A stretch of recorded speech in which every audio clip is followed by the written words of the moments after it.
8 years ago, I saw my deceased grandfather during an emergency bowel operation. I have heard of these things happening, but I put it down to the mind and body trying to cope with pain or drugs, and they had me pumped up with morphine. However, I swear I saw him, and then heard him saying, "You have to go back," and I came back. I was in a Vietnamese hospital and no one really told me what happened. However, an 8-hour operation turned into a 17-hour operation. But I survived, and that was my first cancer battle. In some ways it was mentally a lot easier because I had very little time to panic or even think about it, as my surgery happened within 24 hours. This was because I had no idea what was wrong with me and thought it was just constipation. I was told one more day and I would not have made it into surgery.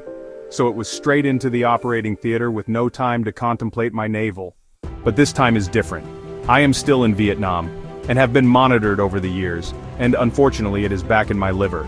I think of it as a little goblin, but not the cute ones. These are vicious, drunken bastards.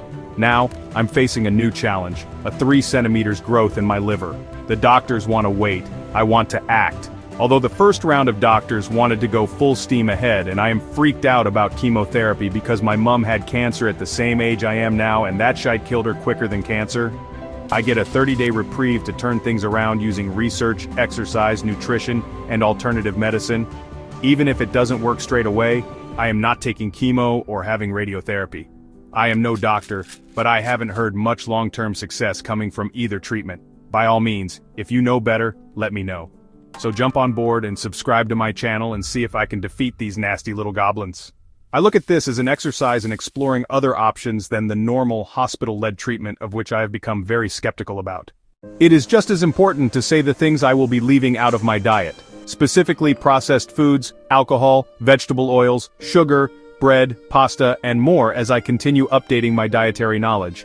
And the things I will be adding to my diet will all be based on detoxing my liver. For example, fresh fruits and vegetables with a good range of protein to keep me built up and fighting fit.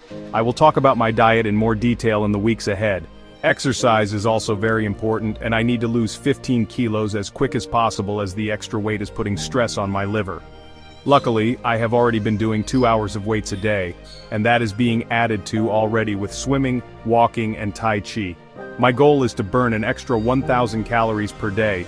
Pair this with a calorie-controlled, liver-friendly diet, and I plan to lose at least 10 kg over the next month. I've already lost 3 kilos in the first week, so as long as I stick to my diet and exercise regime, I should be able to manage this.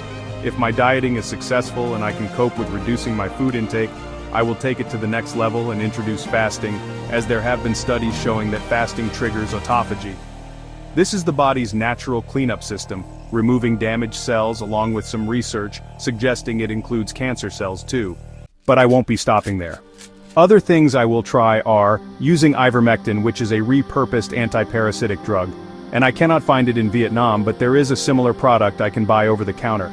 But I don't want to recommend or even mention it until I use it and make sure there are no side effects. High-frequency sound therapy, mistletoe therapy, which is popular in Germany and Switzerland, along with grounding, will all play a part in my approach to recovery. Yes, I am throwing a lot into the game plan, and hopefully one or all will work. The more research I do, the more it seems like these remedies have been kept from us, so we lose the control of our own bodies.